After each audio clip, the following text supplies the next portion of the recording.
Day. അപ്പോൾ നമുക്ക് ആദ്യം തന്നെ നമ്മൾ സ്റ്റാർട്ടിങ് ആകുമ്പോൾ നമ്മൾ അത്ര നല്ല ഒരു ഫാക്കൽറ്റീനെ എടുക്കുകയുള്ളൂ. എന്നുവെച്ചാൽ നമുക്ക് വളർന്ന് വരണമല്ലോ. അതുകൊണ്ട് നല്ലൊരു ഫാക്കൽറ്റീനെ എടുത്ത് നല്ല ക്ലാസ്, ഇൻഡിവിജ്വൽ അറ്റൻഷനോട് കൂടി ക്ലാസ് കൊടുത്ത് അവർ ഒരു 4-5 പേരോളം ഒറ്റയടിക്ക് തന്നെ പാസ്സായി.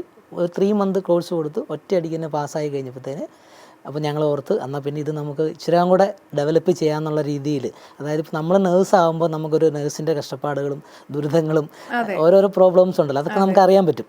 മനസ്സിലായില്ലേ?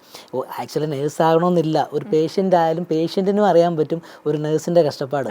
അപ്പോൾ നമ്മളിപ്പം ആരെങ്കിലും ഹോസ്പിറ്റലിൽ പോയി കിടന്നാലും ഒരു നേഴ്സ് അല്ലെങ്കിൽ ഡോക്ടർ വന്ന് ജസ്റ്റ് ഒന്ന് പരിശോധിച്ചിട്ട് പോകുന്നതല്ലാതെ ബാക്കി എല്ലാം ചെയ്യുന്ന നേഴ്സുമാരാണ്. അപ്പോൾ ആ ഒരു അറിയപ്പെടുന്നത് അത് തന്നെ. അപ്പോൾ ആ ഒരു സിറ്റുവേഷൻ വന്നപ്പോൾ കൂടുതൽ നമുക്ക് കുറച്ചും കൂടെ വിപുലീകരിക്കാം.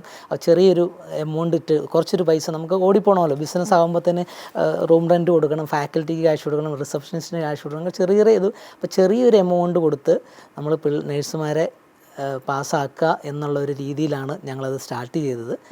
ഇപ്പോൾ ഏകദേശം കോട്ടയത്തും കോട്ടയം ലോഗോസ് ജംഗ്ഷനിലും കാരിത്താസ് ജംഗ്ഷനിലുമായിട്ട് 2 സ്ഥാപനങ്ങൾ നല്ല രീതിയിൽ 100% സക്സസ് ഗ്യാരണ്ടിയോടുകൂടെ പോകുന്നുണ്ട്.